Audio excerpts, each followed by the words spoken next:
Today, I'm creating the strongest character in the history of Kung Fu Panda. I'm going to cover every single trait a warrior can have and pick only the best of the best in each category. And by the end of this video, we'll be left with a character so overpowered that not only no one would be able to stop him, not even the Furious Five, not even entire armies, not even every villain combined, would be able to stand in the way of the character I'm about to create.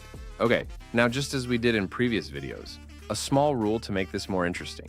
We can only use a trait from a character just once. So, if we take something like Po's strength, we cannot use Po again for other traits, like his durability, speed, or intelligence. You get the idea. Okay, first we have to choose our appearance, as honestly that is going to dictate how physically capable we can be, and also the extra perks of being who we want to choose. Now, I could choose from a lot of different animals. We can be a snow leopard, granting us incredible agility and really good adaptability. Or we could go for Fenghuang and have the ability to fly as well. Or then I could be Kpa and be a dragon that soars the sky. And although that is great, it would make me lose a lot of physical kung fu capabilities. Cause yeah, creatures like that can't throw hands with that body and only rely on magic-like powers. Now, the obvious reasons would be to go for characters like Tigress, Monkey, or Tai Lung the snow leopard. But I will not be choosing any of them because I think I have one that actually surpasses all of them, and that is the chameleon. The reason I'm choosing the chameleon isn't just because she's powerful. It's because she has one of the most broken advantages in the entire franchise: adaptability. She's small, flexible, insanely agile, and can literally squeeze through spaces most fighters couldn't even dream of fitting through. On top of that, reptiles naturally have crazy balance and fast reflexes, which already makes her a nightmare to fight in close combat. But the real reason is her ability to change size and form, meaning I can be anyone I want for any given situation. Wanna fly? Ease. Transform into Fenghuang. That alone makes this character terrifying, because now our character isn't locked into one fighting style. We can fight fast, sneaky, unpredictable, and still overpower larger opponents when needed. So yeah, we are taking the chameleon for appearance. Now that we've chosen the body, it's time to pick the first actual trait. Let's talk about strength. When it comes to raw strength, there are a few obvious candidates. First is Rhino, which yeah, as the name suggests, is built like a tank. His raw power is undeniable. With a single swing of his hammer, he could generate shockwaves strong enough to overwhelm even skilled fighters like Shen. And being a rhino in the Kung Fu Panda world, you know that comes with inbuilt brute force type of strength. But is he the best option? Not quite. The second candidate we have to consider is Po. Po occasionally shows some physical strength feats, and whenever he does, it is, well, damn impressive. Like when he punched Tai Lung so hard it sent him flying, and also when he deflected cannons with his hands and showed no physical strain. Now, I know this was a perk from learning Inner Peace, but truth be told, I think that actually boosted his physical capabilities. Po can also lift things multiple times his size. Even though Po seems like the perfect option, I would be going for another, and that is Kai. I mean, you cannot deny that seeing Kai lifting and tossing those massive rocks is the best physical strength feat you've ever seen in Kung Fu Panda. That was even able to help him defeat Oogway, so yeah, that is a really impressive thing. We're taking Kai for strength. This was just the second trait, and we still have 7 more to cover. And let me tell you, the last trait will make our character literally invincible. So, like the video, subscribe to the channel, and let's keep going.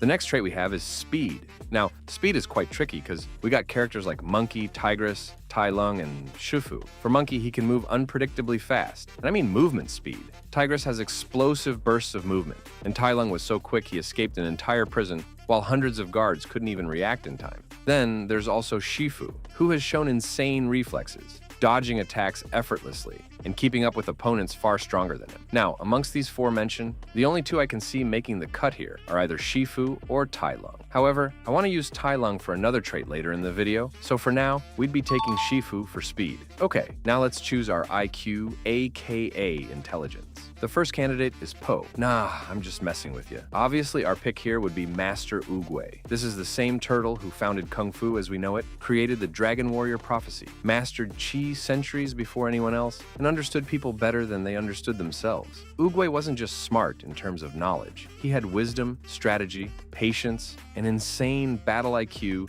all combined into one. Also, he kind of made some really peak quotes of all time. So yeah, for intelligence, we are absolutely taking Master Oogway.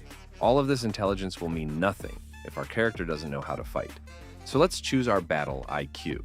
Now, battle IQ is completely different from normal intelligence. You can be wise, smart, and still get destroyed in a real fight if you can't adapt under pressure. Battle IQ is about reading opponents, exploiting weaknesses, reacting instantly, and knowing exactly what move to make in the middle of chaos. Now, there are a couple really good candidates here. Tigress is insanely disciplined and always fights efficiently, with almost no wasted movement. Shifu is a master strategist who can break down an opponent's style in seconds. Kai also deserves a mention because of how easily he adapted to different fighting styles after stealing chi for centuries. And damn, should we even talk about Tai Lung? This man was an absolute combat genius. The prison escape alone already proves it. Tai Lung analyzed an entire prison system in seconds, used a single feather to escape restraints, then proceeded to defeat hundreds of highly trained guards without taking any real damage. And throughout every fight, he constantly adapts mid-battle, using the environment, counters, and pure skill to overwhelm opponents. But even if all that seems impressive, I think our pick here will be someone else, and that will be Lord Shen. Unlike most villains who rely mainly on raw power, Shen fights smart. Even against stronger opponents, Shen always found ways to stay dangerous, because he understood strategy better than almost anyone else in the franchise. I mean, just look at what he did to Po, and despite not being physically stronger than fighters like Tai Lung or Kai, he was still able to become one of the deadliest villains in the entire series purely because of how intelligently he fought. Next, let's pick our fighting style. When it comes to fighting style, Kung Fu Panda honestly has some of the most unique fighters I've ever seen because, unlike other franchises where everyone fights almost the same, here every single master feels completely different in the way they approach combat. First of all, let's talk about Tigress. Now, like I recently just said, Tigress has one of the most disciplined and efficient fighting styles in the entire franchise. Every single strike she throws has purpose behind it. She doesn't waste movement, she doesn't panic, and she always keeps pressure on her opponents through overwhelming aggression, mixed with insane precision. Her style is built around direct combat, overpowering enemies through pure technique, speed, and control. And honestly, if you fight Tigress head-on, you're probably losing. The next candidate is Monkey. Now, Monkey's fighting style is almost the complete opposite. Instead of direct pressure, Monkey relies on unpredictability, agility, and deception. He constantly uses acrobatics, weird angles, and quick movement to confuse opponents before they can even react properly. Monkey is this kind of fighter that you can almost never predict what he's about to do next. One second he's joking around, and the next second he's already behind you, landing attacks from completely impossible positions. The third candidate we have to consider is Tai Lung. Now, Tai Lung's fighting style is honestly terrifying because it combines raw aggression with insane technical mastery. Unlike most fighters, Tai Lung doesn't just attack randomly. Every movement he makes is calculated. He uses pressure points, counters, environmental attacks, and overwhelming combos to completely dominate opponents in close combat. And the scariest part is how quickly he adapts during fights. If one approach stops working, Tai Lung immediately switches tactics without losing momentum, making him one of the hardest characters in the franchise to deal with. Obviously, we have to talk about Po.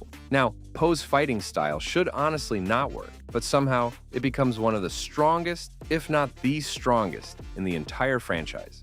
Unlike traditional masters, Po fights with complete, I don't know the right words to use, but the point is, he is constantly improvising and adapting during battle. He mixes multiple styles together, uses his environment creatively, and somehow turns even his clumsiness into an advantage against stronger opponents. And finally, we have Master Shifu. Now, Shifu's fighting style is probably the most refined out of everyone here because it focuses entirely on precision, control, and efficiency. Shifu doesn't rely on overwhelming power. Instead, he uses timing, technique, pressure points, and perfect reactions to dismantle opponents with minimal effort. Even against enemies physically stronger than him, Shifu could still hold his own because of how polished and perfected his martial arts truly are. Now honestly, all 5 of these characters are amazing candidates, but if I had to choose the best fighting style overall, I think I'm tempted to choose Po. However, I'm saving him for something else. And this was also the thing I kinda kept Tai Lung for because his style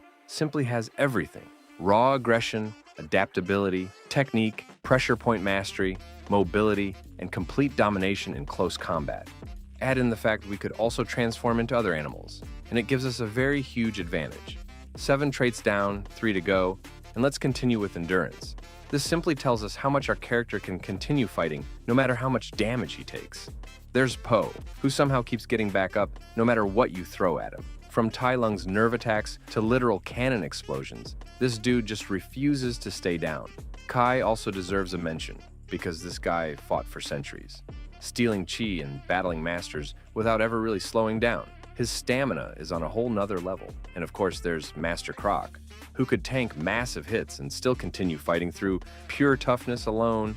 And lastly, Temu Tai, which is actually our pick. I mean, look at him. This guy doesn't look fazed by anything at all. Yes, I honestly don't know much about this guy, but I think the best choice here has to be Temu Tai. Okay, now we are down to the final two, and what's a great master without a weapon? Now, there are a lot of strong weapons in the series, but let's just mention the strongest. First of all, we have the Sword of Heroes, which can literally cut people without even touching them physically. And even though this sounds incredible, I think there are still much better options. The second weapon we should consider is Lord Shen's blades. These weapons perfectly complement Shen's fighting style, allowing him to attack from unpredictable angles while mixing speed, precision, and ranged combat together. And honestly, in the hands of someone with enough skill, these things become terrifying to deal with. The next weapon is the Staff of Wisdom, originally wielded by Master Oogway himself. This staff wasn't just a normal weapon. It was deeply connected to chi and possessed abilities far beyond simple combat, even allowing the user to open portals to the spirit realm, which is honestly ridiculous when you think about it. It also has this final strike thingy, which honestly is really cool. And then there's Kai's Jade Blades. Now, these weapons are absolutely monstrous, capable of smashing through freaking rocks while also channeling chi, making them extremely destructive in direct combat. Obviously the one I should be going for here is the Staff. Now technically, we can't directly take it from Po because I'm saving him for another trait later in the video. However, Po's student Jen also used the Staff, meaning we can still give our character this absolutely broken weapon without wasting Po's slot and using Jen instead. And finally, our special ability. I won't really waste much time here, and I will just use Po for his Dragon Warrior transformation. In that mode, he has mastered Chi, so yeah, pretty broken stuff.